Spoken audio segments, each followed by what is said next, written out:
अस्सलाम वालेकुम नाजरीन। 2 रोज़ से आपने अदालती कार्रवाई नूर मुकद्दम केस में सुन ली होगी, हाई कोर्ट में जो चल रही है ज़मानतों के हवाले से ज़ाकिर जाफ़र और असमत आदम जी की। उसमें बहुत सी चीज़ें सामने आई होंगी, लेकिन मैं जो आपके सामने आज एक चीज़ लेके आ रहा हूँ वो बिल्कुल ही नई चीज़ एक नोटिस की गई है। और इस्लामाबाद में से ये ख़बर लीक हुई कि जो गवाहान हैं नूर मुकद्दम केस के अंदर, उनको अप्रोच किया जा रहा है दूसरी फैमिली, यानी कि जो मुलजिम फैमिली है उसकी तरफ से। और अभी तक जो इत्तलात हैं उसके मुताबिक अभी तक तो सिर्फ मिन्नत समाजत तक ही बात है, लेकिन ये बात जो है ये बाद में प्रेशराइज होने तक भी आ सकती है।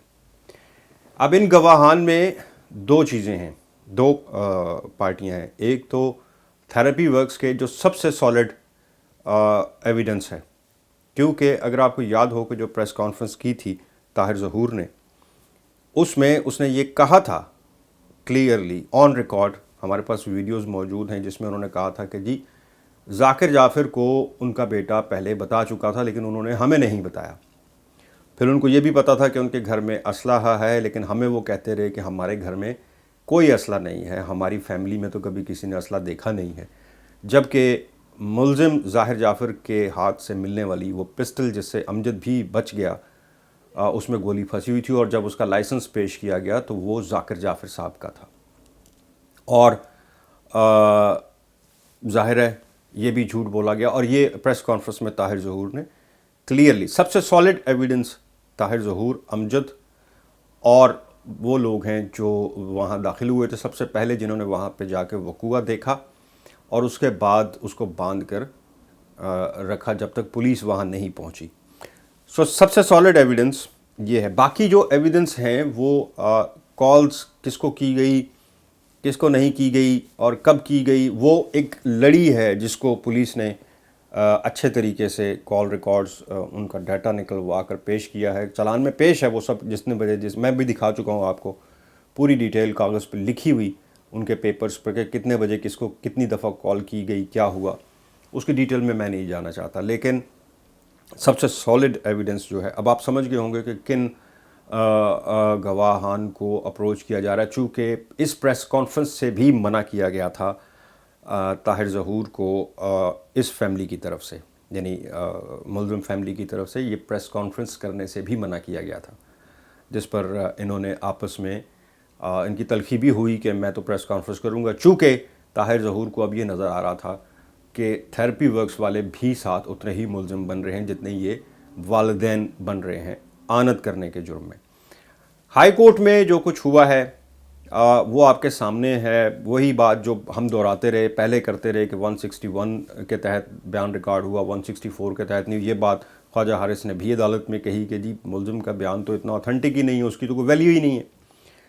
सेकेंडली, गवाहान का मामला तो उस वक्त आएगा जब ये बाकायदा केस शुरू हुआ। 23 सितंबर को तो अभी बाकायदा केस की कॉपियाँ दी जाएंगी। ये सिर्फ जो मामला इस वक्त कोर्ट में चल रहा है वो सिर्फ असमत आदम जी और ज़ाकिर जाफ़र की ज़मानत का है।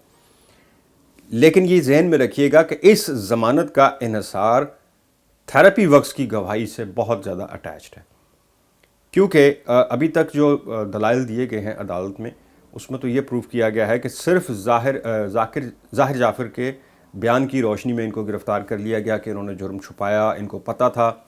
लेकिन सेकंड एविडेंस, सेकंड जब से इसकी मुलजिम के बाद सॉलिड, वो है ताहिर ज़हूर और बाकी थेरेपी के जो लोग हैं, चूँकि उन्होंने भी ये कहा कि इनको पता था वालिद को और इसने हमें नहीं बताया।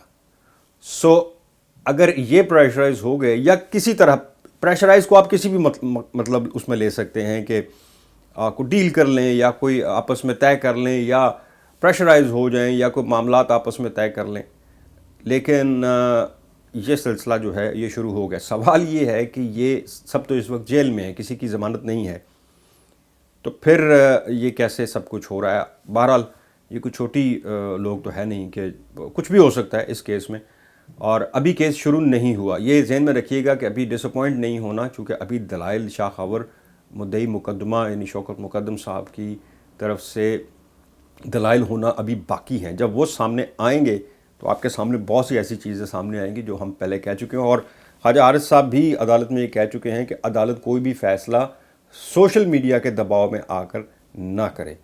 یعنی ان ادر ہینڈز وہ یہ کہنا چاہ رہے ہیں کہ سوشل میڈیا نے بہت زیادہ دباؤ جو ہے وہ بنایا ہوا ہے، اور اس کی وجہ سے نہ کوئی ناانصافی نہ ہو جائے.